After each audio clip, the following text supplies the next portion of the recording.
Topic হৈছে social studies, যেটো মানে 20 নম্বৰ থাকে, 20টা কুৱেশ্যন আহে 20 number.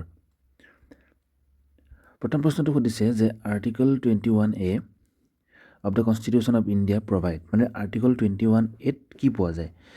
Right to information, right of children to free and compulsory education, equality before law, নে এবলিউশ্যন of untouchability. এতিয়া 21A কি পোৱা যায়? তাৰ আগতে মই এইটো মোৰ ভিডিঅ'ত আপোনালোকে এইটো পাব যে প্ৰত্যেকটা অপশ্যনৰে মানে ডিছকাশ্যন পাব, যিটোৱে মানে আপোনালোকক এই এটা প্ৰশ্ন চোৱাৰ লগতে আৰু বহুতটা দিশ তাৰমানে কভাৰ কৰাত সহায় কৰে। ঠিক আছে, তো আমি প্ৰথমতে অপশ্যনকেইটা চাই লওঁ, মানে অপশ্যনকেইটাৰ বিষয়ে কিছু চাই লওঁ, বা 21A বিষয়ে কি চাই লওঁ, তেতিয়া আমি ইয়াৰ অপশ্যনটো নিজে বাছি উলিয়াব পাৰিম। যে আৰ্টিকল 21A কি কৈছে, যে the state shall provide free and compulsory education to all children of the age 6 to 14 in such manner as the state may by law and determine। মানে আমাৰ কি কৈছে, ৰাইট, এই যিটো আৰ্টিকল 21A, যে সকলো ল'ৰা ছোৱালীকে 6ৰ পৰা 14 বছৰলৈ ফ্ৰী এণ্ড কম্পালচৰি এডুকেশ্যন দিব লাগিব, সেইটো ষ্টেটে দিব। আৰু এই যিটো 21A আছে, সেইটো কেতিয়া এমেণ্ড কৰা হৈছে বা কেতিয়া মানে আমাৰ সংবিধানত সংযোগ কৰা হৈছে, এইটো added by the 86 constitutional amendment act 2002 চনত যেতিয়া সংবিধানখন সংশোধন কৰিছিলে, এইবাৰ 86 সংখ্যক সংশোধনী মতে এইটো এড কৰা হৈছিলে এই নিয়মটো, আৰু এইটো ফাণ্ডামেণ্টেল ৰাইটছত এড কৰি দিয়া হৈছে, ফাণ্ডামেণ্টেল ৰাইটছ, মৌলিক অধিকাৰ। ঠিক আছে, আৰু implemented through the right to education RTE act 2009, আৰু এইটো মতে এইটো ইমপ্লিমেণ্ট কৰা হৈছে। চ' ইয়াৰ আমাৰ কাৰেক্ট এনচাৰটো কি হ'ব? কাৰেক্ট এনচাৰ হ'ব right of children to free and compulsory education, 21A। Next question আমাক দিছে যে আলামাট্টি ডাম কোনখন মানে কোনটো নদীত আছে? আলামাট্টি ডাম, এইটো হ'ব আমাৰ কি হ'ব, এইটো আমি তাতে জনাৰ আগতে আমি কিছুমান ডামৰ বিষয়ে চাই লওঁ। ডেম আচলতে এইটো বান্ধ হ'ব লাগিছিলে, ডাম নহয়, ডেম হয়। ঠিক আছে, তো এইটো অপশ্যনটো হ'ব আমাৰ কৃষ্ণা ৰিভাৰ। আমি তাৰ বিষয়ে কিছু অলপ চাই লওঁ বাৰু, যে Almatti dam is located on the Krishna river. এইটো কৰ্ণাটকা ডিষ্ট্ৰিক্টত আছে, বিজয়পুৰা ডিষ্ট্ৰিক্টত কৰ্ণাটকা ৰাজ্যত আছে। আমি যদি কিছুমান আমাৰ ইণ্ডিয়াৰ ইম্পৰ্টেণ্ট ডেমবিলাক চাব যাওঁ, তেতিয়াহ'লে নিজাম সাগৰ ডেম ক'ত আছে? আমাৰ মঞ্জিৰা ৰিভাৰত আছে, যিটো তেলেংগানা ৰাজ্যত আছে। চিংগুৰ ডেম, তাৰপিছতে আমাৰ আপাৰ মানিৰ ডেম, এইবিলাক আপোনালোকে নোট কৰি লৈ ল'ব হা, কাৰণ এইবিলাক মানে পঢ়াই থাকিলে ভিডিঅ'টো বহুত লম্বা হৈ যাব। যাতে আপোনালোকে এইবিলাক মানে যেনে ভাক্ৰা নংগল ডাম, এইটো সুতলেজ ৰিভাৰত আছে হিমাচল প্ৰদেশত।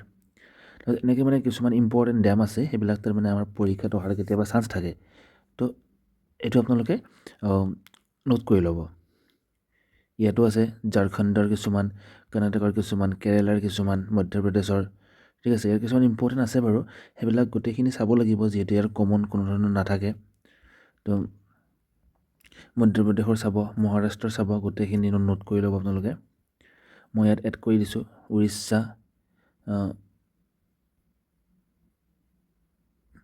উৰিষ্যা, তামিলনাডু, উত্তৰ প্ৰদেশ। ৰিহানটো আহে কেতিয়াবা, ৰিহান ৰিভাৰতে আছে। থেৰী ডেম, এইটো ভাগীৰথী ৰিভাৰত আছে, উত্তৰাখণ্ডত আছে থেৰী ডেমটো। তাৰপিছত প্ৰশ্ন আছে যে তলৰ দিয়া কোনটো ভাৰতৰ আটাইতকৈ নতুন পৰ্বতমালা? তলত দিয়া কোনটো ভাৰতৰ আটাইতকৈ নতুন পৰ্বতমালা? যে হিমালয়, নীলগিৰি, আৰাৱলী, বিন্ধ্যাচল, এই গোটেইকেইটা ভাৰততে আছে। ইয়াত সুধিছে চবতকৈ নতুন কোনটো? ইয়াৰ নতুনটো হৈছে উত্তৰ হ'ব হিমালয়, আৰু যদি পুৰণ বুলি আহিলে তেতিয়াহ'লে আৰাৱলী।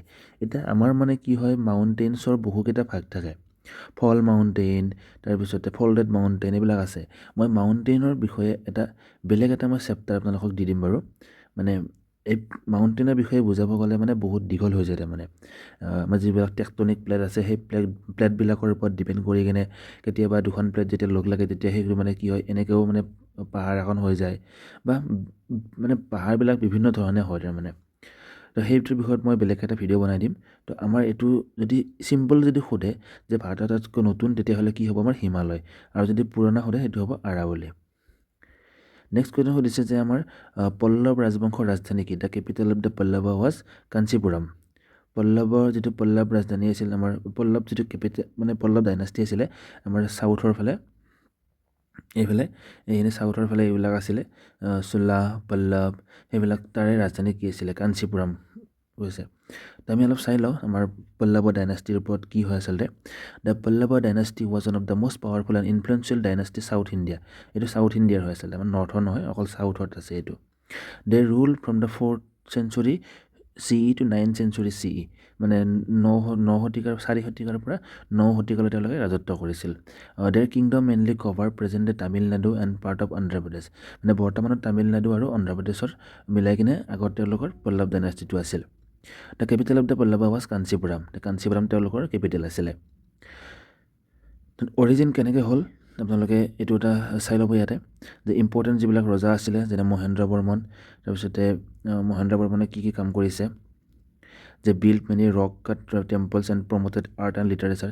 মানে পল্লৱ ডাইনাষ্টি বা চাউথ ইণ্ডিয়াৰ আমাৰ চাউথ ইণ্ডিয়াত যদি চোৱা যায় আমাৰ মন্দিৰবিলাক বা বিভিন্ন ধৰণৰ বস্তুবিলাক মানে বহুত ভালকৈ আছে, মানে শিলৰ মূৰ্তি হওক কিবা হওক মন্দিৰ বহুত ভালকৈ আছে, কাৰণ এইবিলাক ডাইনাষ্টি তাতে আছিলে। আমাৰ চোলা ডাইনাষ্টি, ৰাষ্ট্ৰকূটা, তেনেকুৱা ধৰণৰ বস্তুবিলাক বা পল্লৱ ডাইনাষ্টি, মানে সেইবিলাক আমাৰ চাউথ ইণ্ডিয়ানত আছিলে। ইহঁতে মানে আমাৰ হিন্দুজিমটো বা মানে শিৱাজিম বা বৈষ্ণৱজিম এইবিলাকৰ ওপৰত বিশ্বাস কৰিছিলে, সেইকাৰণে মন্দিৰবিলাক বহুত ভালকৈ বনাইছিলে এইবিলাক ডাইনাষ্টিয়ে। তো নৰসিংহ বৰ্মন, তাৰপিছতে নৰসিংহ বৰ্মন 2, এইবিলাক হৈছে ইম্পৰ্টেণ্ট ৰজা। এতিয়া স্থাপত্য মানে কি কৰিছিলে, আৰ্কিটেকচাৰবিলাক কি সিহঁতৰ, যে ৰক কাট কেপ টেম্পল, সিহঁতে বহুত ইম্পৰ্টেণ্ট, এইটো এটা মনলিথিক টেম্পল। বহুত ইম্পৰ্টেণ্ট দুটা যদি চাব যাওঁ আমি, শোৰ টেম্পল আৰু কৈলাশনাথ টেম্পল, এইকেইটা তেখেতসকলৰ বিখ্যাত মানে সৃষ্টি আৰু, যে এই কলমৰ লগতে যে হিন্দু ধৰ্ম বিশেষকৈ শিৱ আৰু বৈষ্ণৱক মানে তেওঁলোকে বেছিকৈ পূজা অৰ্চনা কৰিছিল। এতিয়া এডমিনিষ্ট্ৰেটিভটো আপোনালোকে চাই ল'ব, ডিক্লাইন কেনেকৈ হ'ল, এইবিলাক চাই ল'ব, কনক্লুজন কেনেকৈ কি হ'ল। তাৰপিছত এইফালে যদি চাব যাওঁ, এইখিনি হৈছে আমাৰ পল্লৱ ডাইনাষ্টিৰ। এই অলপতে ক'লো নহয় তামিলনাডু আৰু অন্ধ্ৰপ্ৰদেশৰ পাৰ্ট মিলি কিনে পল্লৱ ডাইনাষ্টি হৈছে, পল্লৱ টেৰিটৰি হৈছে। যে যিটো শোৰ টেম্পল, এনেকৈ ৰক কাট টেম্পল, তাৰপিছতে এইটো কৈলাশনাথ টেম্পল, এনেকুৱা ধৰণৰ যিবিলাক বনাইছিলে সেইবিলাকে পল্লৱ ডাইনাষ্টিয়ে বনাইছিলে। নেক্সট কুৱেশ্যন দিছে যে হৰ্ষচৰিত কোনে ৰচনা কৰিছিলে? হৰ্ষচৰিত ৰচনা কৰিছিলে বাণভট্টই। যে Harshacharita is the famous Sanskrit biography written by Banabhatta in the 17th century। কেতিয়া বনাইছিলে? 17th century। মানে কিহত লিখিছিলে? সংস্কৃতত লিখিছিলে। It describe the life and the achievement of king Harshavardhan. আৰু এই ruler of the Thanesar and Kannauj আৰু থানেশ্বৰৰ ৰজা যি আছিল হৰ্ষবৰ্ধন, সেই হৰ্ষবৰ্ধনৰ লাইফ, জীৱন আৰু এচিভমেণ্ট, মানে জীৱনটোৰ বিষয়ে, লগতে জীৱনটোত কি এচিভ কৰিলে, কি পালে, সেই বিষয়ে এইখনত মানে কিতাপখনত লিখা আছিলে। তাৰ পিছৰ প্ৰশ্ন দিছে যে who gave the slogan do or die. Do or die যিটো আমাৰ শ্লোগান আছিলে সেইটো মানে কোনে দিছিলে? যে প্ৰশ্নটো হৈছে মানে কোনে দিছিলে মানে শ্লোগানটো, সেইটো হ'ব আমাৰ মহাত্মা গান্ধী। আৰু কেতিয়া দিছিলে? 1942 চনত ভাৰত ত্যাগ আন্দোলন চলিছিল তেতিয়া দিছিলে। যে the slogan do or die was given by Mahatma Gandhi. কেতিয়া দিছিলে? যেতিয়া আমাৰ কুইট ইণ্ডিয়া মুভমেণ্ট হৈছিলে। আৰু ক'ৰ পৰা দিছিলে? গোৱালিয়া টাংক ময়দান, যিটো বৰ্তমান আগষ্ট ক্ৰান্তি ময়দান বুলি জনা যায়। নেক্সট প্ৰশ্ন দিছে আমাক যে আৰ্য সমাজ কোনে স্থাপন কৰিছিলে? আৰ্য সমাজ মানে এই সমাজবিলাকৰ কিছুমান প্ৰশ্ন আহে, আমাৰ ব্ৰহ্ম সমাজ, আৰ্য সমাজ, সেইবিলাক মানে কি হৈছে আমাৰ সমাজবিলাক আমাৰ ছ'চিঅ' ৰিলিজিয়াছ মুভমেণ্ট বুলি কোৱা হয়, বা সেই সময়ত মানে সেই মুভমেণ্টটো চলিছিলে আমাৰ মানে সমাজখনক ক্লিন কৰাৰ কাৰণে, ধৰ্মৰ দিশতে হওক বা বিভিন্ন ধৰণৰ আমাৰ অন্ধবিশ্বাস, সেইবিলাকে মানে বহুত মানে স্থানি ধৰিছিলে, মানে সেইবিলাক ক্লিয়াৰ কৰাৰ কাৰণে এইবিলাক সমাজবিলাকৰ সৃষ্টি হৈছিলে। এতিয়া এইবাৰ সুধিছে আমাক আৰ্য সমাজৰ কথা। আমি এইটো হ'ব, ইয়াৰ উত্তৰটো হ'ব আমাৰ স্বামী দয়ানন্দ সৰস্বতী। তাৰ লগতে আমি বিভিন্ন ধৰণৰ সমাজৰ বিষয়ে অলপ অধ্যয়ন কৰি লওঁ। প্ৰথমটো আছে ব্ৰহ্ম সমাজ, যিটো মানে আমাৰ 1828 আমাৰ হৈছিলে। আৰু এইটো ফাউণ্ডাৰ আছিলে ৰাজা ৰামমোহন ৰয়। কেতিয়াবা আমাৰ চনটো আহে, কেতিয়াবা আমাৰ ফাউণ্ডাৰটো আহে, দুটা মনত ৰাখিব লাগিব। যে ৰাজা ৰামমোহন ৰয় আৰু প্লেচ আছিলে কলকাতা আৰু ইয়াৰ এম আছিলে Hindu religion opposed idol warship আৰু আইডল মানে হ'ল মানে মূৰ্তি পূজাক মানে অপ'জ কৰিছিলে ইয়াৰে ৰিফৰ্ম কি আছিলে এবলিউশ্যন অফ সতী তাত প্ৰমোশ্যন অফ উইড' ৰিমেৰেজ মানে বিবাহ পুনৰ প্ৰচলন লগতে ওমেন্স এডুকেশ্যনক গুৰুত্ব দিছিলে তাত আৰ্য সমাজ 1875ত ফাউণ্ডাৰ হ'ল স্বামী দয়ানন্দ সৰস্বতী আৰু Bombay return to Vedha return to বেদা মানে হ'ল এই আৰ্য সমাজে মানে মেইনলি বেদৰ ওপৰত নিৰ্ভৰ কৰিছিলে মানে বেদৰ ওপৰত নিৰ্ভৰ কৰিছিল বেদ আমাৰ যে 4খন বেদ আছিলে ঋগ্বেদ যজুৰ্বেদ অথৰ্ববেদ সামবেদ সেই বেদৰ ওপৰত বেছিকৈ নিৰ্ভৰ কৰিছিলে আৰু কেতিয়াবা এইটো মতো আহে যে ৰিটাৰ্ণ টু বেদা কোনটো সমাজৰ মানে মতো আছিলে এইটো হৈছে আৰ্য সমাজৰ আৰু তেওঁলোকে কি ৰিফৰ্মছ কৰিছিলে কাষ্ট ছিষ্টেম অপ'জ কৰিছিলে প্ৰমোট এডুকেশ্যন কৰিছিলে লগতে ছাপৰ্টেড উইড' ৰিমেৰিজ এওঁলোকেও উইড' ৰিমেৰিজক ছাপৰ্ট কৰিছিলে তাৰপিছত আহিল আমাৰ ৰামকৃষ্ণ মিছন আমাৰ স্বামী বিবেকানন্দই ফাউণ্ড কৰিছিলে আৰু কাৰ ইনস্পায়াৰত ৰামকৃষ্ণ পৰমহংসৰ ইনস্পায়াৰ পাই কিনে স্বামী বিবেকানন্দই ৰামকৃষ্ণ মিছন আৰম্ভ কৰিছিলে ছাৰ্ভিচ টু হিউমেনিটি আছিলে মেইন উদ্দেশ্য এডুকেশ্যন আৰু হেল্থ ছাৰ্ভিচ লগতে ৰিলিজিয়াছ হাৰমনি আছিলে মানে কামবিলাক কৰিছিলে তাত আলিগড় মুভমেণ্টৰ আমাৰ লিডাৰ আছিলে ছাৰ সৈয়দ আহমেদ খান আৰু মডাৰ্ণ এডুকেশ্যন ফৰ মুছলিমৰ কাৰণে বেছি গুৰুত্ব দিছিলে আৰু এই আলিগড় মুভমেণ্টৰ ফলতেই আলিগড় মুছলিম ইউনিভাৰ্চিটি গঠন কৰা হৈছিলে তাৰপিছত আহিলে আমাৰ প্ৰাৰ্থনা সমাজ 1867ত যিটো আমাৰ ফাউণ্ড কৰিছিলে আত্মাৰাম পাণ্ডুৰাং তেখেতে এইটো প্ৰাৰ্থনা সমাজ ফাউণ্ড কৰিছিলে আৰু উমেন এডুকেশ্যন আৰু লগতে এবলিউশ্যন অফ কাষ্ট ডিছক্ৰিমিনেশ্যনৰ ওপৰত ৰিফৰ্ম কৰিছিলে তাৰপিছত আহিলে আমাৰ য়ং বেংগল মুভমেণ্ট সেইটো লিডাৰ আছিলে আমাৰ হেনৰি লুইচ বিবিয়ান ডৰ্জিঅ' আৰু এই য়ং বেংগল মুভমেণ্টত যোনে জইন কৰিছিলে তেখেতসকলক ডিঅ'ৰজিয়ান বুলি কোৱা হৈছিলে ডিঅ'ৰজিয়ান আৰু মেইন এইম আৰু কণ্ট্ৰিবিউশ্যন আপোনালোকে চাই ল'ব এইবিলাক তাৰপিছত আহিলে আমাৰ থিঅ'চফিকেল ছ'চাইটি ফাউণ্ড হৈছিলে আমাৰ 1875ত আৰু হেডকোৱাৰ্টাৰ আছিলে আমাৰ নিউয়ৰ্ক হেডকোৱাৰ্টাৰ আছিলে সেইকাৰণে ইয়াৰে যিটো ফাউণ্ডাৰ আছিলে হেলেনা পেট্ৰোভা ব্লেভাটস্কি লগতে হেনৰি ষ্টিল অলকট এতিয়া ইয়াৰে প্ৰশ্ন এটা আহে আমাৰ ইম্পৰ্টেণ্ট ইণ্ডিয়ান লিডাৰ কোন হয় এইটো হৈছে এনি বেচেণ্ট আৰু ইয়াৰে মেইন এইম আৰু কণ্ট্ৰিবিউশ্যন আপোনালোকে চাই ল'ব কেতিয়াবা আহে যে থিঅ'চফিকেল ছ'চাইটি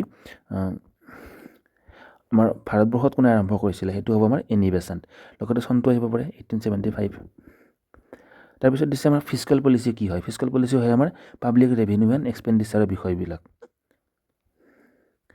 যে fiscal policy refers to the policy of government regarding taxation and public expenditure to control the economy মানে ইকনমিটো কণ্ট্ৰল কৰাৰ কাৰণে আমাৰ যিবিলাক টেক্সেশ্যন থাকে বা সেইবিলাক পাব্লিক এক্সপেণ্ডিচাৰ থাকে সেইবিলাকৰ হিচাপ নিকাচটোৱে হৈছে আমাৰ ফিস্কেল পলিচি বুলি কয় সেইবিলাকৰ পলিচিটোৱে হৈছে ফিস্কেল পলিচি সেইকাৰণে 1 নম্বৰ অপশ্যনটো ইয়াৰ শুদ্ধ তাৰপিছত দিছে আমাৰ গান্ধী আইৰণ চুক্তি কোনটো আন্দোলনৰ সৈতে জড়িত গান্ধী আইৰণ চুক্তি যে আইন অমান্য অসহযোগ খিলাফত ভাৰত ত্যাগ আন্দোলন এতিয়া এইবিলাকৰ ইয়াতে যদি চাব যাওঁ এতিয়া আমাৰ সেইখন হৈছে ক্লাছ 10ৰ ছ'চিয়েল ছায়েন্সৰ কিতাপ য'ত মানে গান্ধী আইৰণ চুক্তিৰ কথাটো সম্পূৰ্ণ মানে ইয়াতে বঢ়িয়াকৈ উল্লেখ কৰি থোৱা আছে এতিয়া এইটো হৈছে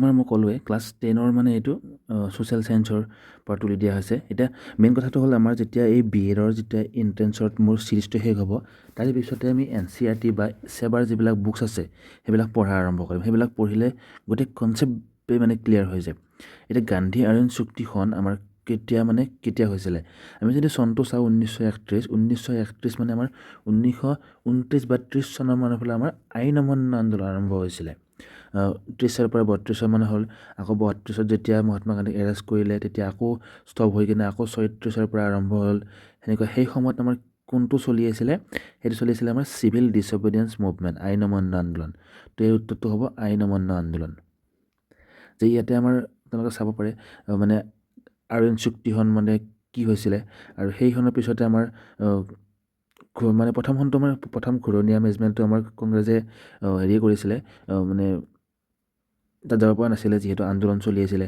কিন্তু এই চুক্তিখন মতে মানে কি কৰিছিলে যাম বুলি কৈছিলে কিন্তু যোৱাৰ পিছত কি হ'ল মহাত্মা গান্ধী মানে ভাল ফলাফল নাপালে অৱশ্যে যিখনত মানে অকলে গৈছিলে যে ছেকেণ্ড ৰাউণ্ড ঘূৰণীয়া মেজমেলত ৰাউণ্ড টেবুল কনফাৰেঞ্চত মহাত্মা গান্ধী অকলে গৈছিলে কিন্তু মানে কি হ'ল ভাল ফলাফল পোৱা নাছিলে ছেকেণ্ড বাৰত মানে ইয়াৰ পিছত যেতিয়া গৈছিলে এইখন চুক্তি কৰি কিনে যেতিয়া মানে ইয়াৰ কথাখিনি মানিছিলে তেতিয়া মহাত্মা গান্ধীক কৈছিলে ঠিক আছে আমি ৰাউণ্ড টেবুলত যাম আৰু যেতিয়া মহাত্মা গান্ধী অকলে গৈছিলে লণ্ডনত যিবাৰ হৈছিলে মানে ইয়াৰ পিছতে লণ্ডনত হৈছিল ন 32 চনত নে 31 চনৰ মানতে লাষ্টৰ ফালে হৈছিলে কিজানি এনেকুৱা তো ইয়াৰ উত্তৰটো আমাৰ কি হ'ব যে চিভিল ডিছঅবিডিয়েণ্ট মুভমেণ্টছ এতিয়া আমি অসহযোগ খিলাফত আৰু ভাৰতীয় আন্দোলনৰ বিষয়ে আমি অলপ চাই লওঁ বাৰু যে খিলাফত মুভমেণ্ট কেতিয়া কি হৈছিলে it was started to protest the Ottoman caliph after world war one the movement was led by the Ali brothers and supported by Mahatma Gandhi এতিয়া যেতিয়া মানে অটোমান এম্পায়াৰত যেতিয়া হাৰিছিলে আৰু অটোমান এম্পায়াৰৰ যিজন হেড আছিলে সেইজনক মানে কেলিফ আৰু সেইজনক মানে কি কৰিছিলে গোটেই মানে মুছলিমবিলাকে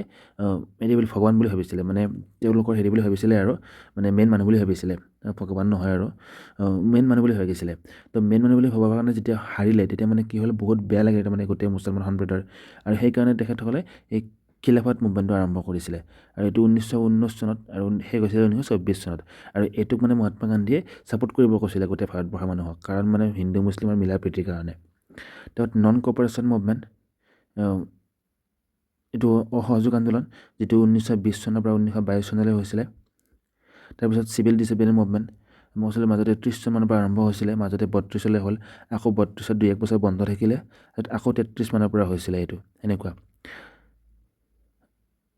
এইটো সেই সময়তে আমাৰ যিটো সল্ট ল আছিলে যে কোনো মানে নিমখ বনাই খাব নোৱাৰে সেইকাৰণে দাণ্ডি যাত্ৰা কৰিছিলে মহাত্মা গান্ধীয়ে এই মুভমেণ্টটোতে চিভিল ডিছঅবিডিয়েণ্ট মুভমেণ্টতে দাণ্ডি যাত্ৰা হৈছিলে তাৰপিছত কুইট ইণ্ডিয়া মুভমেণ্ট যিটো লাষ্ট মুভমেণ্ট আমাৰ ভাৰতবৰ্ষ স্বাধীন হোৱাৰ আগৰ এইটো 8 আগষ্ট 1942ত এইটো হৈছে 1944 বুলি নহয় বাৰু মানে শেষ ভাৰতে স্বাধীনতা নোপোৱালৈকে এইটো চলি আছে বুলি ক'ব লাগিব আৰু সেইটোতে ডু অৰ ডাই শ্লোগানটো দিছিলে আমি পালোঁ অলৰেডি সেইটোৱে আৰু ইয়াৰ পিছতে মানে কি হৈছিলে ইণ্ডিয়া ফ্ৰীডম পাইছিলে নেক্সট কুৱেশ্যন আমাৰ দিছে যে when can a member of parliament raise issue of urgent public importance যে সাংসদসকলে কেতিয়া জৰুৰী জনস্বাস্থ্যৰ বিষয়ে উত্থাপন কৰিব পাৰে আমাৰ কিছুমান ভাগ থাকে ন যেতিয়া মানে আমাৰ সংসদ যেতিয়া বহে একেলগে যেতিয়া ছেছন হয় তেতিয়া কিছুমান ভাগ থাকে সময়বিলাকৰ সেইবিলাকৰ মানে ইয়াৰ কোনটোত তাৰমানে আমাৰ যিকোনো পাব্লিক যিবিলাক ইম্পৰ্টেঞ্চ আছে সেইবিলাকৰ ওপৰত ডিছকাশ্যন কৰা হয় যে শূন্যকান বেলেগ আমাৰ তাৰপিছত গিলেটিন প্ৰক্ৰিয়া বেলেগ কাট প্ৰস্তাৱ বেলেগ এইটো হৈছে আমাৰ এডজাৰ্ণমেণ্ট মোচনত আচলতে এই বস্তুটো আলোচনা কৰা হয় আহকচোন আমি এই টপিকবিলাকৰ বিষয়ে কিছু চাই লওঁ যে প্ৰথম আহিল প্ৰশ্নকাল যেতিয়া মানে আমাৰ সংসদ বহে যেতিয়া ছেছনবিলাক হয় তেতিয়া প্ৰথম যিটো আৱাৰ হ'ব সেইটোৱে হ'ব কুৱেশ্যন আৱাৰ ইউজুৱেলি 11টা বা 12টা গেলি হয় বাৰু যে প্ৰশ্নকাল হৈছে সংসদীয় অধিৱেশনৰ প্ৰথম ঘণ্টা এই সময়ত সদস্যসকলে মন্ত্ৰীসকলক চৰকাৰৰ কাম কাজ সম্পৰ্কে প্ৰশ্ন কৰে ই চৰকাৰক জবাবদিহি কৰিবলৈ বাধ্য কৰে মানে এই প্ৰশ্নকালটোত কি হয় যিবিলাক মানে গোটেই সাংসদবিলাকে আমাৰ গোটেইবিলাক সাংসদতো মিনিষ্টাৰ নহয় মন্ত্ৰী নহয় চৰকাৰত নাই সেইকাৰণে চৰকাৰত যিবিলাক মিনিষ্ট্ৰী বা মন্ত্ৰী আছে সেইবিলাকক কুৱেশ্যন কৰিব পাৰে যিকোনো বিষয়ক লৈ কিনে কিমান কাম কৰিলে কিমান নকৰিলে কি কৰিছে কি কৰা নাই সেইবিলাকক লৈ কিনে সেইটো হৈছে আমাৰ প্ৰশ্নকাল বুলি কোৱা হয় নেক্সট আহিল 0 আৱাৰ শূন্যকাল যে 0 আৱাৰ বিজ্ঞান ইমিডিয়েটলি আফটাৰ কুৱেশ্যন আৱাৰ পিছৰ ঘণ্টাই হৈছে 0 আৱাৰ এতিয়া members raise urgent public matters without period notice it is not mention in the constitution এইটো মানে কি হয়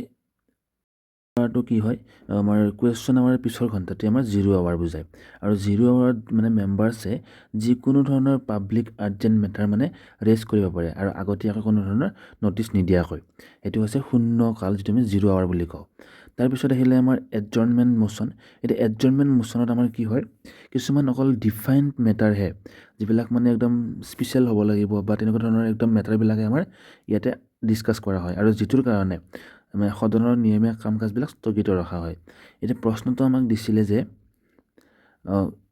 public matter parliament raise issue urgent public importance ইয়াতে মানে ডিফাইন দিয়া নাই এইটো আৰ্জেণ্ট দিছিলে মই কৈছিলোঁ এইটো এডজৰ্ণমেণ্ট হ'ব এইটো নহয় আচলতে এইটো হ'ব শূন্যকাল হ'ব আমাৰ কাৰণ শূন্যকালত যিকোনো মানে পাব্লিক ইম্পৰ্টেঞ্চ থকা টপিকে ৰেইজ কৰিব পাৰে মেম্বাৰ্ছে এই শূন্যকালত যিকোনো তাৰমানে members raise urgent public matters without period notice. তাৰপিছত আহিলে আমাৰ কাটমোচন কি এই motion to reduce the amount of demand for grant in the budget it is use to criticise government policies. আমাৰ বাজেটৰ অনুদান দাবীৰ পৰিমাণ হ্ৰাস কৰিবলৈ এই কাটমোচনটো ব্যৱহাৰ কৰা হয়।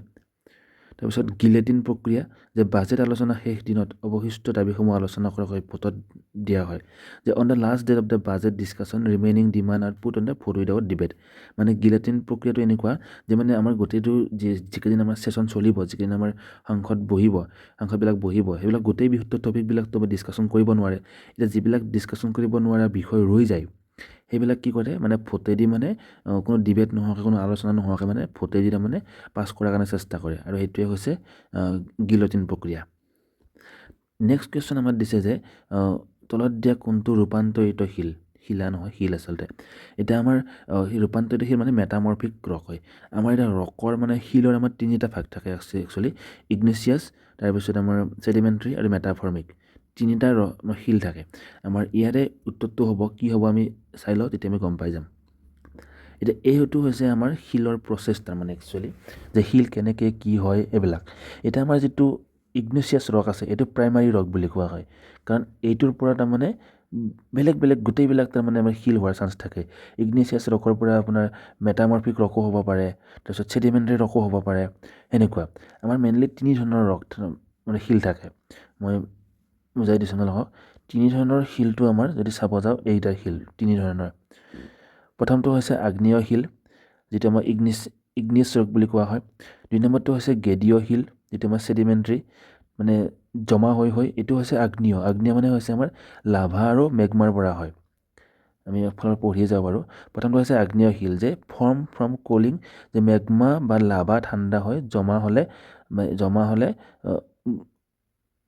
আগ্নেয় শিল হয়। লাভা বা যেতিয়া মেগমা যেতিয়া লাভা আৰু মেগমা যেতিয়া ঠাণ্ডা হয় যিটো শিল হ'ব সেইটোক আমাৰ আগ্নেয় শিল বুলি কোৱা হয়। ইয়াৰে এক্সাম্পল হৈছে আমাৰ গ্ৰেনাইট, বেচাল্ট এইবিলাক হৈছে আমাৰ আগ্নেয় শিলৰ উদাহৰণ। তাৰপিছত ছেডিমেণ্টাৰী শিল, গেদীয় শিল মানে এনেকুৱা আমাৰ যিবিলাক আগ্নেয় শিল আছে বা ৰূপান্তৰিত শিল আছে এইবিলাক শিল মানে বৰষুণ কিবা কিবি বিভিন্ন কাৰকৰ কাৰণে কি হয় মানে আমাৰ ভাঙি চিঙি সৰু হৈ যায়নে, সেই সৰুবিলাক যেতিয়া মানে এঠাইত জমা হৈ কিনে প্ৰেছাৰ পাই কিনে শিল হয় তেতিয়া সেইটো গেদীয় শিল বোলে। গেদীয় মানে কি হৈছে জমা হোৱা তাৰমানে গেটবিলাক জমা হৈ কিনে হোৱা শিলক গেদীয় শিল বোলে। এতিয়া গেদীয় শিল কি হৈছে অৱসাদ জমা হৈ চাপৰ ফলত গঠন হয়।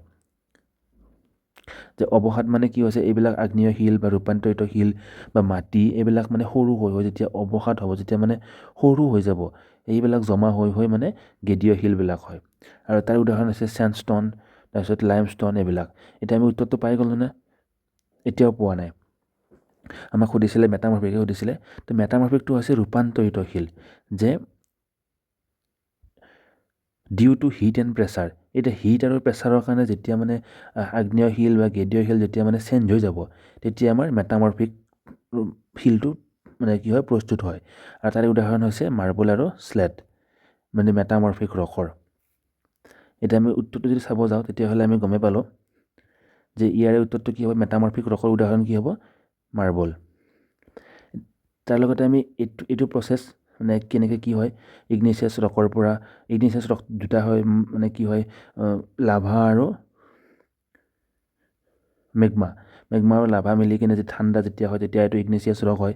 আৰু ইগনেচিয়াছ ৰকবিলাক ভাঙি কিনে বা বিভিন্ন ধৰণৰ হেৰিৰ কাৰণে সেইটো আমাৰ মেটামৰ্ফিক ৰক আৰু ইগনেচিয়াছ ৰক যেতিয়া মানে গলি সৰু হ'ব এটা জেগাত জমা হ'ব তেতিয়া সেইটো ছেডিমেণ্টাৰী ৰকছ হয় এনেকুৱা। আৰু ছেডিমেণ্টাৰী ৰকছ আৰু যেতিয়া ইগনেচিয়াছ ৰক যেতিয়া মানে আমাৰ বিভিন্ন চাপ বা হেঁচাত যেতিয়া চেঞ্জ হ'ব সেইটো মেটামৰ্ফিক ৰকছ বুলি কোৱা হয়। এতিয়া আমাৰ ইয়াতে কেনেকৈ হয় ইগনেছ ৰক ফ্ৰম মেগমা আৰু লাভাৰ পৰা উদাহৰণ আমাৰ গ্ৰেনাইট আৰু বেচাল্ট এটা পৰীক্ষাত আহে সাধাৰণতে। তাৰপিছত ছেডিমেণ্টাৰী ৰকছ এইটো হৈছে আমাৰ ছেডিমেণ্টৰ পৰা আৰু ইয়াৰ উদাহৰণ হৈছে ছেণ্ডষ্টোন আৰু লাইমষ্টোন ইয়াৰে উদাহৰণ। তাৰপিছত মেটামৰ্ফিকৰ আমাৰ কি হয় ফ্ৰম হিট এণ্ড প্ৰেছাৰ আমাৰ যিকোনো হিট বা প্ৰেছাৰ পালে আমাৰ এই শিলটো ৰূপান্তৰিত শিলটো গঠন হয় আৰু ইয়াৰ উদাহৰণ হৈছে মাৰ্বল বা স্লেট। আপোনালোকে এইবিলাক ভালকৈ পঢ়ি ল'ব ক'ৰ পৰা কেনেকৈ হয়। এতিয়া মেগমা যেতিয়া মানে পৃথিৱীৰ ভিতৰত থাকে তাৰমানে তেতিয়া সেইটো গ্ৰেনাইট শিল হয়, আৰু যেতিয়া লাভা যেতিয়া বাহিৰত আহে মানে ভিতৰত থকাটোক মেগমা বুলি কয়। যেতিয়া আমাৰ যেতিয়া ভলকেনো যেতিয়া হয় তেতিয়া কিছুমান মানে আমাৰ ওলাই আহিব নোৱাৰে, সেই ওলাই আহিব নোৱাৰাবিলাক কি বুলি কয়, মেগমা বুলি কোৱা হয়। আৰু যিবিলাক ওলাই আহে সেইবিলাক লাভা বুলি কোৱা হয়। এতিয়া লাভা যেতিয়া বাহিৰত ওলাই আহে মানে আৰ্থ ছাৰ্ফেচ, তেতিয়া সেইটোক বেছল্ট বুলি কোৱা হয়। আৰু যেতিয়া মেগমা যেতিয়া মানে ভিতৰতে ঠাণ্ডা হৈ যেতিয়া শিল হ'ব সেইটোক আমাক গ্ৰেনাইট বুলি কোৱা হয়। এতিয়া ছেডিমেণ্টাৰী যিটো আমাৰ মানে ডিপজিশ্যন হয়, ডিপজিশ্যন মানে জমা হয়, যেতিয়া আমাৰ মানে সৰু সৰু যেনে চেণ্ড, বালি, বোকা, তাৰপিছত মানে ডেড প্লেণ্ট বা মৰা গছ গছনি এইবিলাক যেতিয়া জমা হৈ যেতিয়া আমাৰ শিল হ'ব, টান হৈ যাব, সেইটোৱে হৈছে আমাৰ ছেডিমেণ্টাৰী ৰক্স। যেনে চেণ্ডষ্ট'ন, লাইমষ্ট'ন, চেল এইবিলাক হৈছে আমাৰ ছেডিমেণ্টাৰী ৰক্স। তাৰপিছত মেটামৰ্ফিক ৰূপান্তৰিত, যে when existing rocks changes due to heat and pressure. মানে এক্সিষ্টিং ৰক্স মানে যিটো আমাৰ এক্সিষ্টিং ৰক আমাৰ ইগনিচিয়াছো হ'ব পাৰে, ছেডিমেণ্টাৰী হ'ব পাৰে। এইবিলাক শিল যেতিয়া মানে বিভিন্ন প্ৰেছাৰ আৰু হিটত যেতিয়া বেলেগ চেঞ্জ লৈ লয়, আকাৰটো সলনি হৈ যায়, এনেকুৱা আছিল তেতিয়া ধৰা হ'ল এনেকুৱা হৈ গৈছে, মানে চেঞ্জেছ যেতিয়া হৈ যায় সেইটোৱে হৈছে আমাৰ ৰূপান্তৰিত শিল। এটা উদাহৰণ হৈছে মাৰ্বল, স্লেট, কোৱাৰ্টজাইট, এইবিলাক হৈছে আমাৰ মেটামৰ্ফিক ৰক্সৰ উদাহৰণ। নেক্সট কুৱেশ্যন দিছে আমাক যে গ্ৰীণ ৰিভলিউশ্যন কিহৰ লগত জড়িত। গ্ৰীণ ৰিভলিউশ্যন হৈছে আমাৰ এগ্ৰিকালচাৰৰ লগত জড়িত। যে কেতিয়া হৈছিলে, কি হৈছিলে, আপোনালোকে এইটো ইয়াত চাব পাৰে যে আমাৰ যিটো গ্ৰীণ ৰিভলিউশ্যনৰ যিটো মেইন মানুহ সেইটোক আমাৰ MS স্বামীনাথন, পৰীক্ষা কেতিয়াবা আহে। কিন্তু এইটো হৈছে আমাৰ ইণ্ডিয়াৰহে মানে ফাদাৰ অফ গ্ৰীণ ৰিভলিউশ্যন। কিন্তু যিটো মেইন যিটো green revolution all over the world কেতিয়াবা হৈছিলে সেইটো আমাৰ কোন হয়, নৰ্মান বৰলুং হয় আচলতে।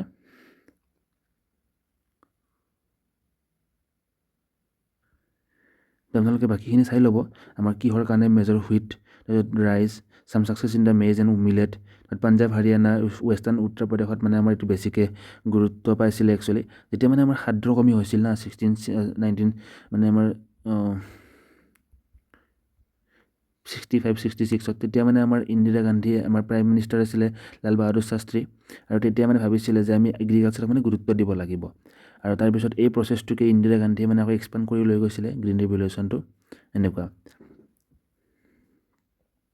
আৰু সেই সময়ত আমি যদি চাওঁ তেতিয়াহ'লে আমাৰ মানে ফুড যিটো ইম্পৰ্ট কৰিছিলোঁ US-ৰ পৰা সেইটো বহুত বেছি মানে আমাৰ ডিপেণ্ডেণ্ট আছিলে। US-ৰ পৰা আমি মানে কি কৰিছিলোঁ, মানে আনিছিলোঁ, ইম্পৰ্ট কৰিছিলোঁ। আৰু সেইটো মানে বহুত আচলতে খাব নোৱাৰা বিধৰ মানে খেতি মানে প্ৰডাক্ট দিছিলে আমাৰ ভাৰতবৰ্ষক। আৰু সেই যিটো ষ্টৰি আছিলে মানে ডেইলি খাদ্য ডেইলি পঠায়, আগতীয়াকৈ নপঠায়, সেইবিলাক মানে বহুত কষ্ট দিছিলে এটা সময়ত আমাক US-এ আচলতে। আৰু সেইবিলাকৰ ওপৰত নিৰ্ভৰ নকৰিবলৈকে সেই সময়ৰ প্ৰাইম মিনিষ্টাৰ লাল বাহাদুৰ শাস্ত্ৰী আৰু তাৰ পিছৰ যিটো ইন্দিৰা গান্ধী, তেখেতে মানে এইবিলাক ৰিভলিউশ্যন আনিছিলে। নেক্সট কুৱেশ্যন দিছে যে how many fundamental duties were added in the constitution through 42nd amendment act 1976। যে 1976 চনত যি সংবিধান সংশোধন কৰিছিলে 42তম, তেতিয়া কিমানটা আমাৰ মৌলিক কৰ্তব্য সংযোজন কৰিছিলে। বৰ্তমান আমাৰ 11টা মৌলিক কৰ্তব্য আছে, কিন্তু 1976ত যেতিয়া মৌলিক কৰ্তব্য এড কৰিছিলে তেতিয়া আমাৰ 10টা কৰা হৈছিলে। আৰু 2002 চনত যেতিয়া আমাৰ সংবিধানখন সংশোধন কৰিছিলে তেতিয়া আমাৰ সেই আৰু এটাটো যোগ কৰি দিয়া হৈছিলে। প্ৰথমবাৰ মানে 10টা আছিলে ইয়াতে। যে ইয়াতে আমি চাব পাৰোঁ যে 42nd amendment act 1976 one of the most important amendment of the constitution. It was pass during the emergency time. যেতিয়া দেশখনত ইমাৰ্জেঞ্চি চলি আছিলে 75 পৰা 77, তেতিয়া মানে এই এমেণ্ডমেণ্টখন পাছ কৰিছিলে। আৰু এইটোক মানে মিনি কনষ্টিটিউশ্যন বুলি কোৱা হয়, কাৰণ মানে বহুত বেছি কিবা কিবি চেঞ্জেছ কৰিছিলে এই চেঞ্জেছ মানে এই সময়ত। যে আমাৰ কি কৰিছিলে, আমাৰ মেজৰ চেঞ্জেছ কিছুমান চাই লওঁ। আমাৰ যিটো বহুত আহি থাকে প্ৰিএম্বলত আমাৰ ছ'চিয়েলিষ্ট, ছেকুলাৰ আৰু ইণ্টিগ্ৰিটি এইকেইটা শব্দ মানে এড কৰিছিলে। আমাৰ ছেকুলাৰ ধৰ্ম নিৰপেক্ষটো আগতে আমাৰ এইটো প্ৰশ্ন বহুত আহে, ধৰ্ম নিৰপেক্ষ শব্দটো কেতিয়া মানে এড কৰা হৈছিলে। সেইটো সেই একেই এক্টতে 42 নম্বৰ সংশোধন আছিলে 1976 চনত। যে আমাৰ ছেকুলাৰ শব্দটো আমাৰ প্ৰিএম্বলত নাছিলে আগতে, পিছত সোমোৱাই দিয়া হৈছে। এইটো কাৰ দিনত হৈছিলে, আমাৰ ইন্দিৰা গান্ধীৰ সময়ৰ দিনত। মানে প্ৰাইম মিনিষ্টাৰ কোন আছিলে তেতিয়া আছিলে আমাৰ ইন্দিৰা গান্ধী। তাৰপিছত দিছে আমাৰ ফাণ্ডামেণ্টেল ডিউটি এড কৰিছিলে, যিটো ক'লোঁ আমি মৌলিক কৰ্তব্য, যিটো 10টা এড কৰা বুলি কৈছিলোঁ এইটো। আৰু সেইটো পাৰ্ট 4A সেইটো এড কৰি দিছিলে পাৰ্ট 4ত। আৰু DPSPক বেছি গুৰুত্ব দিছিলে। পাৱাৰ কিছুমান দি দিছিলে DPSPক, মানে ডিৰেক্টিভ প্ৰিন্সিপাল অফ ষ্টেট পলিচি, যিটো মানে ষ্টেটে কিছুমান কাম কৰিব পাৰে নিজাববীয়াকৈ সেনেকুৱা। আৰু ফাণ্ডামেণ্টেল ডিউটিছটো ক'ত ভৰাই দিছিলে, আমাৰ 51A ভৰাই দিছিলে। তাৰপিছত আমাৰ জুডিচিয়াল কিছুমান মানে হেৰি কৰিছিলে, চেঞ্জেছ কৰিছিলে, জুডিচিয়েল ৰিভিউৰ পাৱাৰটো কমাই দিছিলে। তাৰপিছতে আমাৰ হাইকোৰ্ট আৰু ছুপ্ৰিম কোৰ্টৰ কিছুমান পাৱাৰ মানে কাৰ্টেল কৰিছিলে, কাটি দিছিলে। তাৰপিছত লোকসভা আৰু ষ্টেট এছেম্বলিৰ যিটো 5 বছৰটো 6 বছৰ কৰিছিলে, পিছত কিন্তু আকৌ 5 বছৰ কৰিলে বাৰু 44th এমেণ্ডমেণ্ট মতে। এইটো 42nd মতে আমাৰ 5 বছৰৰ পৰা 6 বছৰ কৰিছিলে, মানে অকল নিজৰ প্ৰফিটৰ কাৰণে, মানে ইন্দিৰা গান্ধী। সেইটো সেইকাৰণে কলা অধ্যায় বুলি কোৱা হয়। যেতিয়া ইমাৰ্জেঞ্চি চলি আছিলে, তেতিয়া মানে কি এইবিলাক পাছ কৰি কিনে তেখেতৰ টাৰ্মটো আৰু বঢ়াই ল'ব বিচাৰিছিলে। সেইকাৰণে 5ৰ পৰা 6 বছৰ কৰিছিলে, কিন্তু পিছত আকৌ 44th এমেণ্ডমেণ্ট মতে আকৌ 5 বছৰ কৰিলে। সেইকাৰণে এতিয়া 5 বছৰৰ মূৰে মূৰে ইলেকশ্যন হয় আমাৰ ভাৰতবৰ্ষত। তাৰপিছত চেণ্ট্ৰেলৰ কিছুমান পাৱাৰ মানে ইনক্ৰিজ কৰি দিছিলে, মানে কমাই আনিছিলে, ষ্টেটক বেছি পাৱাৰ দি দিছিলে সেনেকুৱা। আৰু সেইটো সেইকাৰণে মিনি কনষ্টিটিউশ্যন বুলি কোৱা হয়। তাৰপিছত দিছে যে আমাক কলাৰ গ'ল্ড মাইন চিটুৱেটেড, মানে কলাৰ গ'ল্ড মাইন ক'ত আছে, এইটো আছে কৰ্ণাটকত, যিটো বৰ্তমান বন্ধ কৰি দিয়া হৈছে।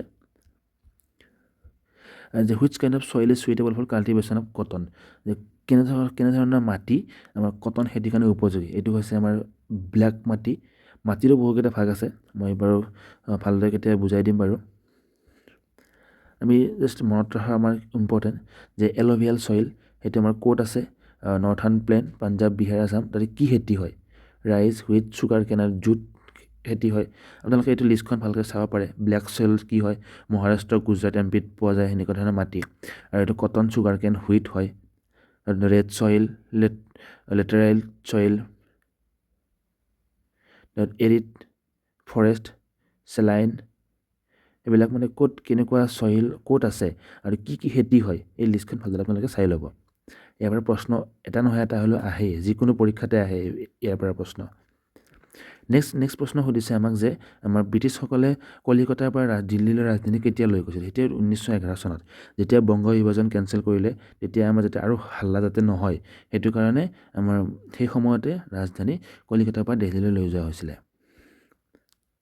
তাৰপিছত দিছে গ্ৰেণ্ড ট্ৰাংক ৰোড কোনে বনাইছিলে, সেইটো বনাইছিলে শ্বেৰশ্বাহ ছুৰীয়ে, যিটো চবতকৈ দীঘল এছিয়াৰ এটা ৰাস্তা। ইয়াতে গ্ৰেণ্ড ট্ৰাংক ৰোড কেতিয়া কি কৰিছিলে, 16th centuryত বনাইছিলে, যিটোৱে মানে সোণাৰগাঁও বাংলাদেশৰ পৰা কানেক্ট কৰি পেছোৱাৰ বৰ্তমান পাকিস্তানলৈকে গৈছে। মানে এইটো সোণাৰগাঁও বাংলাদেশৰ পৰা কানেক্ট কৰে, এইটো পাকিস্তান পেছোৱাৰ পাই গৈছেগৈ। এইটো চবতকৈ দীঘল, এইটো এটা oldest and longest road in Asia. আৰু এইটো হৈছে এইটো ৰাস্তা ডাইৰেক্ট ইয়াৰ পৰা আৰম্ভ কৰি ইয়ালৈকে। ইয়াতে যেতিয়া মই আছিলোঁ উত্তৰ প্ৰদেশত, যেতিয়া মই চাকৰি কৰি আছিলোঁ, তেতিয়া মই এই গ্ৰেণ্ড ট্ৰাংক ৰোডেদি যাব লাগিছিলে। মানে আগ্ৰাৰ পৰা এনেকৈ যেতিয়া যাওঁ আৰু তেতিয়া মানে আমাৰ এই লক্ষ্ণৌ ইমামত আছিলে আমাৰ স্কুলখন, তেতিয়া মানে গ্ৰেণ্ড ট্ৰাংক ৰোডেদি মানে যাব লাগে। তেতিয়া অৱস্থা বহুত বেয়া আছিলে ৰাস্তাটোৰ। এতিয়া মানে ইউকে চৰকাৰ অহাৰ পিছৰ পৰা ৰাস্তাটো বহুত ভাল কৰি পেলালে বাৰু, ডাঙৰ কৰি পেলাইছে এতিয়া। নেক্সট কুৱেশ্যন দিছে আমাক যে ভাৰতৰ আটাইতকৈ উচ্চ পৰ্বত শৃংগ কোনটো, কাঞ্চনজংঘা, মাউণ্ট এভাৰেষ্ট, নন্দা দেৱী, অন্নপূৰ্ণা। কোনটো চবতকৈ ওখ বুলি সুধিছে ভাৰতবৰ্ষৰ। আমি ইয়াৰে কিছুমান আগতে ইয়াৰ উত্তৰটো চাই লওঁ। উত্তৰটো হ'ব আমাৰ কাঞ্চনজংঘা। এইটো আমাৰ ছিকিম আৰু নেপালৰ বৰ্ডাৰৰ মাজতে আছে। এতিয়া মাউণ্ট এভাৰেষ্ট, নন্দা দেৱী, অন্নপূৰ্ণা। এতিয়া নন্দা দেৱী হৈছে আমাৰ মানে বাৰু চালে গম পাই যাম বাৰু, আমি আগে হেৰিবিলাক চাই লওঁ। কিন্তু উত্তৰটো হ'ব কাঞ্চনজংঘা। ইয়াতে আমাৰ মেজৰ কিছুমান ৱৰ্ল্ডৰ আমি মাউণ্টেইন চাই লওঁ, যে মাউণ্ট এভাৰেষ্ট হাইটটো আমাৰ ইমান আছে, লোকেশ্যন ক'ত আছে, নেপাল আৰু চাইনা বৰ্ডাৰ। আমাৰ ভাৰতবৰ্ষত নপৰে, নেপাল আৰু চাইনাৰ বৰ্ডাৰৰ মাজত পৰে। তাৰপিছত এইটো স্পেচিয়েল কি দিছে যে highest mountain in the world, মানে গোটেই বিশ্বৰ ভিতৰত ওখ মাউণ্টেইন এইটো মাউণ্ট এভাৰেষ্ট। তাৰপিছত দিছে K2। এতিয়া K2 কি হৈছে, K2 মানে আমাৰ পাকিস্তান অকুপাইড জেগাত পৰে। সেইকাৰণে এইটো মানে K2 যদিও ছেকেণ্ড, সেইটো মানে আমাৰ ভাৰতবৰ্ষৰ বুলি নকয়। ঠিক আছে, গডৱিন আষ্টিন, যিটো মানে ভেৰি ডেঞ্জাৰাছ মানে ক্লাইম্ব কৰিবলৈ, ছেভেজ মাউণ্টেইন, যিটো মানে হেৰি কৰিবলৈ বহুত মানে দিগদাৰ ক্লাইম্ব কৰিবলৈ। এইটো কাৰাকোৰাম ৰেঞ্জত, সেইকাৰণে এইটো K2 নাম দিছে। এইটো 8611 মিটাৰ। তাৰপিছত কাঞ্চনজংঘা। এতিয়া কাঞ্চনজংঘাটো কি দিছে, আমাৰ নেপাল আৰু ইণ্ডিয়া বৰ্ডাৰত পৰে, মানে আমাৰ ইণ্ডিয়া বুলি ক'লে আমাৰ ছিকিমত পৰিব। এইটো highest peak of India, third highest in the world. এইটো কাঞ্চনজংঘাটো হৈছে 3 নম্বৰ হাইষ্ট গোটেই বিশ্বৰ ভিতৰত, কিন্তু ভাৰতৰ এইটো প্ৰথম, তাৰমানে ভাৰতৰ হাইষ্ট এইটো এটা কাঞ্চনজংঘাটো। তাৰপিছত হৈছে মাউণ্ট কিলিমাঞ্জাৰো, এইটো আছে আমাৰ টানজানিয়া আফ্ৰিকাত আছে, যে highest free standing mountain in the world, আৰু ইয়াৰ হাইটটো হৈছে 5895। তাৰপিছত দেনালি আছে আমাৰ আলাস্কাত USA, যে highest peak in the north আমেৰিকাৰ চবতকৈ হাইষ্ট পিকটো হৈছে দেনালি, যিটো 6190 মিটাৰ। তাৰপিছত মাউণ্ট এলব্ৰছ, যিটো আছে আমাৰ ৰাছিয়া, যে হাইষ্ট পিক ইন দ্য ইউৰোপৰ হাইষ্ট পিকটো হৈছে আমাৰ মাউণ্ট এলব্ৰছ, আৰু যিটো আমাৰ আছে 5442। এতিয়া আমি ইণ্ডিয়াৰ যদি চাব যাওঁ, তেতিয়াহ'লে আমাৰ ইণ্ডিয়াৰ কি আছে, কাঞ্চনজংঘা প্ৰথম ছিকিমত আছে আমাৰ এইটো highest peak in India 8586 meter. তাত Nanda Devi, the highest peak located entirely within India. এতিয়া নন্দা দেৱী যিটো আছে সেইটো হৈছে আমাৰ ভাৰতবৰ্ষত, মানে পূৰা সম্পূৰ্ণকৈ ভাৰতবৰ্ষত পৰা তাৰমানে। এতিয়া ইয়াতে যে কাঞ্চনজংঘা আছে এইটো মানে আমাৰ নেপালতো পৰে, নেপাল প্লাছ ছিকিম, মানে সেইকাৰণে নেপাল ইণ্ডিয়া বুলি কোৱা হয়। এতিয়া আমাৰ অকল ভাৰততে তাৰমানে যদি থাকিব লাগে সেইটো হৈছে নন্দা দেৱী বুলি হয়, যিটো মানে আমাৰ এণ্টায়াৰলি উইদিন। এতিয়া প্ৰশ্ন যে কেনেকৈ আহে সেইটোৰ ওপৰত ডিপেণ্ড কৰিব। যদি আহে প্ৰশ্ন একেবাৰে এণ্টায়াৰলি ইণ্ডিয়াৰ ভিতৰত বুলি কেনে, তেতিয়াহ'লে আমাৰ নন্দা দেৱী হ'ব, যিটো আমাৰ 7816 মিটাৰ আছে, আৰু সেইটো আছে আমাৰ উত্তৰাখণ্ডত। তাৰপিছত আহিছে আমাৰ আনামুৰিটো আমাৰ কেৰেলাত আছে, যিটো হাইষ্ট পিক ইন চাউথ ইণ্ডিয়াৰ চবতকৈ হাইষ্ট পিকটোৱে হৈছে আনামুৰি, যিটো 2695 মিটাৰ আছে, কেৰেলাত আছে এইটো। তাৰপিছত আহিলে আমাৰ গুৰু শিখৰ, যিটো আমাৰ ৰাজস্থান, যে highest peak of the Aravalli range. এতিয়া আৰাৱলী ৰেঞ্জ মানে কি হৈছে, যেতিয়া মানে বহুতকেইখন পৰ্বত বা পাহাৰ একেলগে থাকে সেইটোক ৰেঞ্জ বুলি কোৱা হয়। এতিয়া আৰাৱলী ৰেঞ্জত মানে চবতকৈ হাইষ্ট পিকটোৱে হৈছে গুৰু শিখৰ, 1722 ৰাজস্থানত আছে। তাৰপিছত আহিলে আমাৰ মাউণ্ট K2। এতিয়া আমাৰ মাউণ্ট K2 মানে আমি যে পঢ়িছিলোঁ ছেকেণ্ড হাইষ্ট, এইটো K2, এইটো 8611, যিটো কাৰাকোৰাম পাকিস্তান এডমিনিষ্ট্ৰেটেড কাশ্মীৰ, মানে পাকিস্তান অধ্যুষিত অঞ্চলত আছে কাৰণে এইটো ইণ্ডিয়া বুলি ধৰা নহয়। ইয়াত লিখিছে যে second highest in world, second highest claim by India. আমি ইণ্ডিয়া হৈ ক্লেইম কৰোঁ, বাট কিন্তু যিহেতু পাকিস্তান অকুপাইড কাশ্মীৰত আছে, সেইটো আমি ইণ্ডিয়া বুলি মানে অফিচিয়েলি নহয়। Also' known as mount Godwin Austen. আৰু এই মাউণ্ট যিটো K2 আছে, K2কে আমি মাউণ্ট গডৱিন আষ্টিন বুলি জনা যায়। তো আমি ইয়াতে প্ৰশ্নৰ উত্তৰটো পাই গ'লোঁ। এই উত্তৰটো হ'ব আমাৰ কাঞ্চনজংঘা। যদি সোধে এণ্টায়াৰলি ইণ্ডিয়াত থাকে, তেতিয়াহ'লে আমাৰ কি হ'ব, তেতিয়াহ'লে নন্দা দেৱী হ'ব।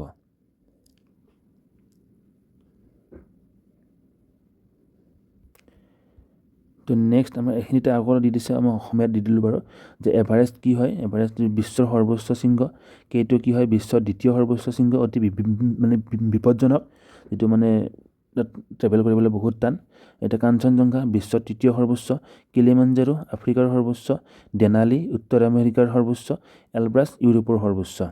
আৰু ভাৰতৰ কাঞ্চনজংঘা ভাৰতৰ সৰ্বোচ্চ, নন্দা দেৱী সম্পূৰ্ণ ভাৰতৰ ভিতৰত থকা সৰ্বোচ্চ, আনামুৰি দক্ষিণ ভাৰতৰ সৰ্বোচ্চ, আৰু গুৰু শিখৰ ৰাজস্থানৰ সৰ্বোচ্চ। এইখিনি ইম্পৰ্টেণ্ট, মনত ৰাখিলে হ'ল। আমাৰ ইয়াত আছে K2, এইটো K2 কাৰণ এইফালে যিহেতু এইখিনি পাকিস্তান অকুপাইড কাশ্মীৰ, সেইকাৰণে এইটো ধৰা নহয়। তাত নন্দা দেৱী আছে আমাৰ, এই নন্দা দেৱী ইয়াতে আছে আমাৰ, এইখিনি নন্দা দেৱী। তাৰপিছত আমাৰ এইফালে আছে আমাৰ কাঞ্চনজংঘা, ইয়াতে কাঞ্চনজংঘা আছে, একেলগে আমাৰ মাউণ্ট এভাৰেষ্টটো আছে বাৰু।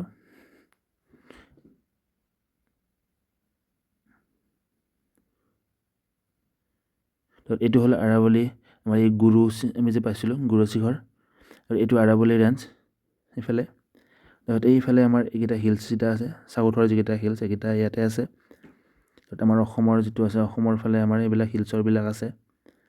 মেইনলি আমাৰ নন্দা দেৱী এইটো চাব লাগিব, K2 এইটো চাব লাগিব, এনেকুৱা।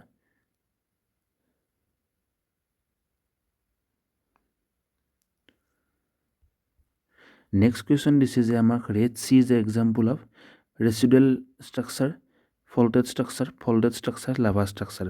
আমাৰ কিছুমান কি হয়, সাগৰ হওক বা আমাৰ যি হওক বা আমাৰ মাউণ্ট মানে আমাৰ পৰ্বত পাহাৰ, সেইবিলাক আমাৰ কি হয়, আমাৰ যে টেকটনিক প্লেটবিলাক থাকে, সেই টেকটনিক প্লেটবিলাকৰ মুভমেণ্টৰ ওপৰত নিৰ্ভৰ কৰে। এতিয়া আমাক এইটো সুধিছে যে ৰেড চিটো আমাৰ কেনেকৈ গঠন হৈছিলে। ৰেড চিটো আমাৰ গঠন হৈছিলে একচুৱেলি ফল্টেড ষ্ট্ৰাকচাৰত। ফল্টেড মানে হৈছে যেতিয়া মানে দুখন টেকটনিক প্লেট যেতিয়া মানে ইফালে সিফালে গুচি যায়, তাৰমানে সেইটো হৈছে ফল্টেড, তাৰমানে ফল্টেড। আৰু সেই ফল্টেড মতে আমাৰ কি হৈছে ৰেড চিটো গঠন হৈছে।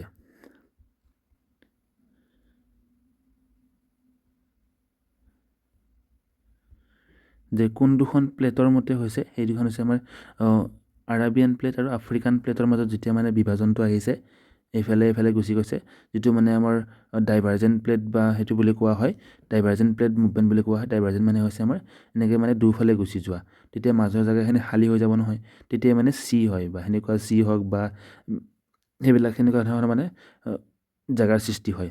যেতিয়া খুন্দা লাগিব তেতিয়া উঠি যাব, তেতিয়া সেইটো পাহাৰ হৈ যায় সেনেকুৱা। তো এইটো ফল্টিং বুলি কোৱা হয়, ফল্টেড বা ৰিফ্ট ভেলী। তাৰপিছত আমাৰ দিছে যে ৰিচিডুৱেল ষ্ট্ৰাকচাৰ। এইটোত আকৌ কি হয়, যেতিয়া মানে আমাৰ ডাঙৰ কিবা এটা মানে ডাঙৰ পাহাৰ এখন যেতিয়া মানে খহি সৰু হৈ যায়, তেতিয়া সেইটোক মানে ৰিচিডুৱেল ষ্ট্ৰাকচাৰ বুলি কোৱা হয়। যেনে আমাৰ আৰাৱলী ৰেঞ্জ, নীলগিৰি হিলছ, সেইবিলাক তেনেকুৱা তাৰমানে। তাত লাভা ষ্ট্ৰাকচাৰ, যেতিয়া আমাৰ ভলকেনিক এৰপশ্যন হৈ কিনে যেতিয়া আমাৰ মানে কি হয়, এইটো ভলকেনো আগ্নেয়গিৰি হৈ কিনে যেতিয়া আমাৰ মাউণ্ট হয়, তেতিয়া আমাৰ সেইটোক মানে কি বোলে লাভা ষ্ট্ৰাকচাৰ বুলি কোৱা হয়। যেনে আমাৰ ডিকেন প্লেটিউ, মাউণ্ট কিলিমাঞ্জাৰো, এইটো এক্টিভ ভলকেনো মানে ভলকেনোৰ পৰা হোৱা, সেইকাৰণে এইটোক মাউণ্ট কিলিমাঞ্জাৰো লাভা ষ্ট্ৰাকচাৰ বুলি কোৱা হয়। ফল্টেড, যেতিয়া মানে আমাৰ খুন্দা খাই কিনে যেতিয়া হয়, যেতিয়া ধৰা হ'ল এই দুখন যেতিয়া খুন্দা খাই যাব, তেতিয়াহ'লে কি হ'ব, ওপৰলৈ উঠি যাব না। এনেকৈ হোৱাটোক কি হয়, ফল্টেড বুলি কোৱা হয়। যেনে আমাৰ হিমালয়, তাৰপিছত আল্পছ, এইবিলাক হৈছে ফল্ট মাউণ্টেইন। আহে কেতিয়াবা ফল্ট মাউণ্টেইনৰ উদাহৰণ আহে। এইটো হ'ব যেতিয়া আমাৰ হিমালয় আৰু আল্পছ। আমাৰ ফল্ট ইয়ং যদি সোধে, ফল্ট হয় তাৰপিছত আমাৰ ইয়ং, তেতিয়াহ'লে কি হ'ব, হিমালয় হ'ব। কাৰণ হিমালয় আমাৰ চবতকৈ ইয়ঙো হয় আৰু ফল্টো হয় এনেকুৱা। তাত দিছে যে which is the currency of Bhutan. এতিয়া ভূটানৰ কাৰেঞ্চি কি হয়, ৰুপি নহয়, দিনান নহয়, টাকা নহয়, নেগলড্ৰাম। এইটো হৈছে আমাৰ ভূটানৰ মুদ্ৰা। এইটো প্ৰশ্ন কেতিয়াবা এইবিলাক মুদ্ৰাৰ প্ৰশ্নবিলাকো আহে। তো এইখিনি আছিলে আজিৰ প্ৰশ্ন। আপোনালোকে গোটেইখিনি নোটছ কৰি ল'ব। আৰু এই যদি PDF টো লাগে, কালিৰ যিটো আমাৰ লজিকেল ৰিজনিঙৰ যিটো দিয়া আছিলে, লজিকেল এণ্ড এনালিটিকেল ৰিজনিং, সেইটো লগতে এইটো যদি PDF টো লাগে, তেতিয়াহ'লে আপোনালোকে কি কৰিব লাগিব জানেনে বাৰু? মোৰ ইয়াতে এখন তেতিয়াহ'লে আপোনালোকে এই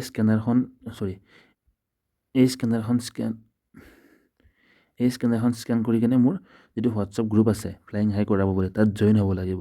আৰু তাত জইন হোৱাৰ পিছত আপোনালোকে মোৰ এই PDF বিলাক পাই যাব। আপোনালোকে ভিডিঅ' নাচালে নাই, কিন্তু PDF বিলাক আপোনালোকে নিশ্চয় পঢ়িব, আপোনালোকৰ কামত আহিব। তো আজিলৈ থেংক ইউ।